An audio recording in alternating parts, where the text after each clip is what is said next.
Hi guys, Vince here once again, and today we're going to be providing a very quick review on Rogue One. So I've just come back from the cinema and caught Rogue One. My girlfriend convinced me to go and see this with her, as she's a very big fan of it. I'll admit I was actually quite hesitant to see this first of all because I was worried that I'd have a little bit of Star Wars burnout. I am actually a big fan of the Star Wars series as a whole, but I thought this film may actually be a bit unnecessary given that it is a side story and doesn't, although it does answer some questions, it's not necessarily core to the overall overarching, I suppose, plot. However, of course, I'm going to provide my thoughts. This isn't going to be a fully fleshed out review. It's just going to be off the cuff what I thought, what my notes are. And as you can hopefully see on the screen in front of you right now, you can see some of my notes. And the idea is, of course, just to give you kind of my immediate thoughts and a more natural review. As a final note on that, you may notice that I don't actually have my microphone in front of me if you follow some of my other videos.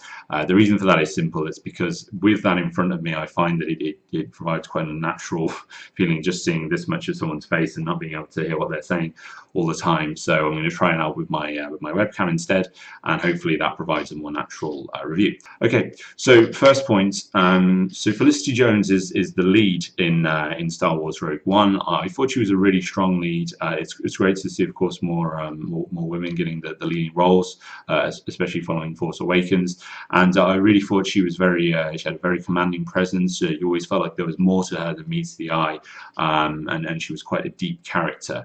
You know, she played the lines that she was given well, and really she was quite strong overall. The action scenes that she was in and everything she was given, she was very strong with.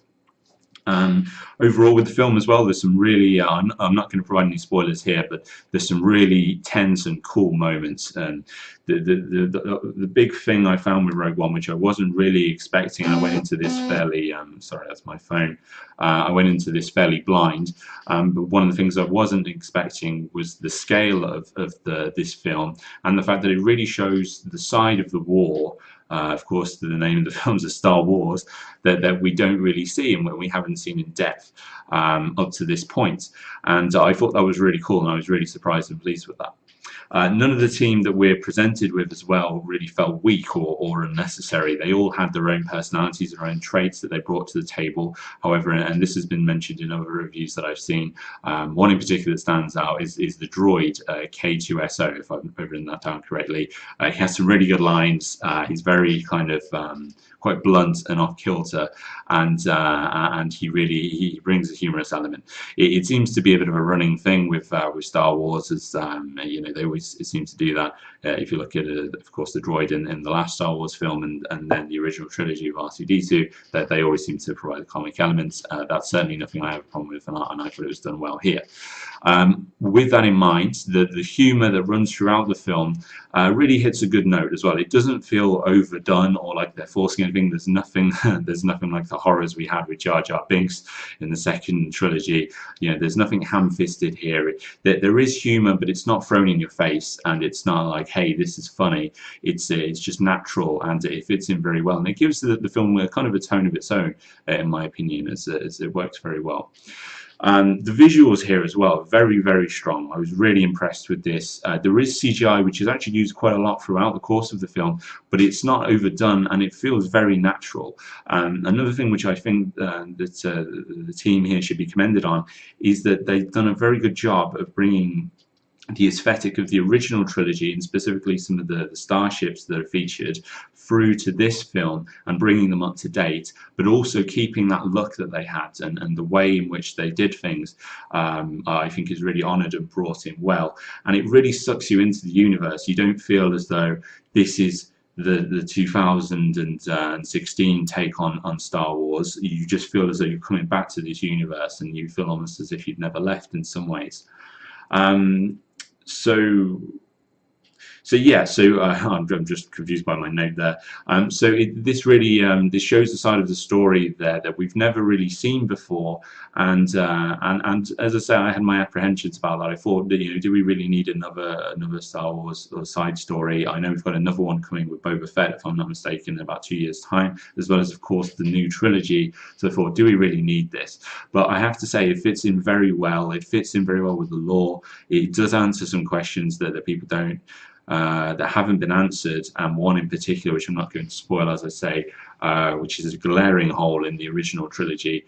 And there's a phrase in gaming that things feel added on, or like DLC, which is short for downloadable content, which is basically a part of the original game that you have to pay for because that's unfortunately the way the industry is going.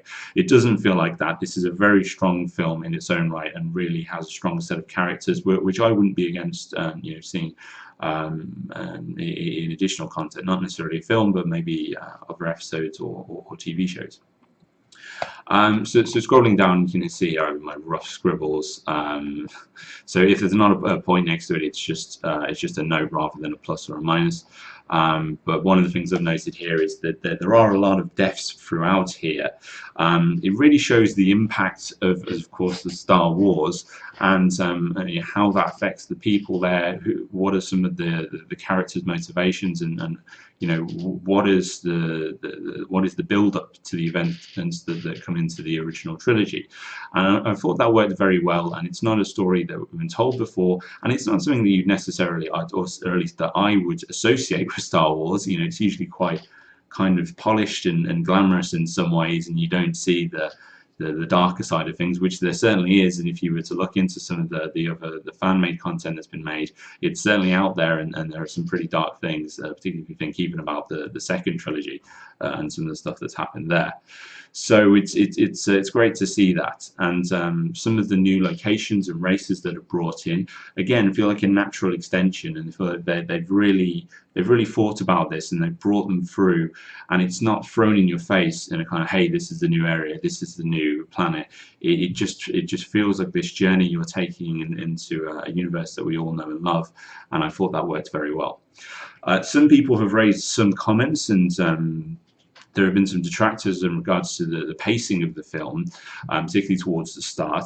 I don't necessarily agree with that. There's a lot of characters that you need to bring in here, and it's difficult to strike that balance of making them feel important and meaningful without slowing down the film. So there's always a balancing act to be struck there, and I think generally it was quite good.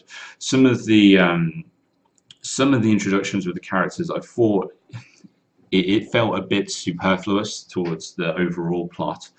Some of it's hard to talk about spoiling it, but I thought maybe their introductions could have been handled a bit better. And inevitably, of course, there are some characters that are stronger than others.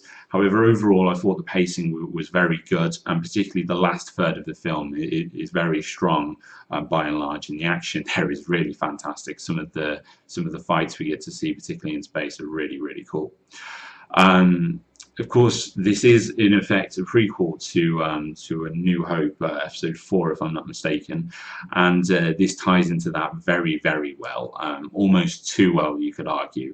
It really fits in like a glove, and it's quite impressive the way they've tied it in, and particularly if you look into some of the more intricate details of what they've done, and how that's worked into the overall trilogy.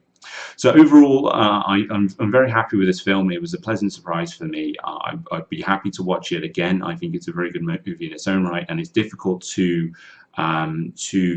measure this on its own merits, because of course it's part of a much larger set of trilogies and a universe we all know very well. And with that in mind, it's hard not to throw some biases in, negative or positive, but I would give this an 8.5, maybe even leaning closer towards maybe even an 8.8. And I'm kind of torn between the two, but I'm going to go with 8.5 at the moment. I feel it's not a classic. It's not something that I would go, oh my god, that was amazing, but it's definitely a very strong film in its own right. And the only major point I would take away from it is that the ending for me felt a bit sudden and disjointed. It kind of felt a bit like, oh, okay, it's over. And I guess given what they're working with, it would be difficult to finish off, but there it is. That was my major point that I'd take away from this. So overall, I would certainly recommend checking this out. Of course, if you're a Star Wars fan, I can happily say it's a very strong addition to the overall series, and I'd highly recommend it. I'd give it well over a 9.2 if you're a fan of the series itself, and definitely go and check it out. It's a really solid film. Okay, so I hope you enjoyed that. Let me know what you think. What do you think of this slightly new format? If you checked out some of my other reviews, is it better or worse? I feel that being able to move around and not have my face covered is probably a bit more natural. But let me know what you think. Don't forget to like and subscribe so you can see more content like this, and we'll see you again next time. Cheers.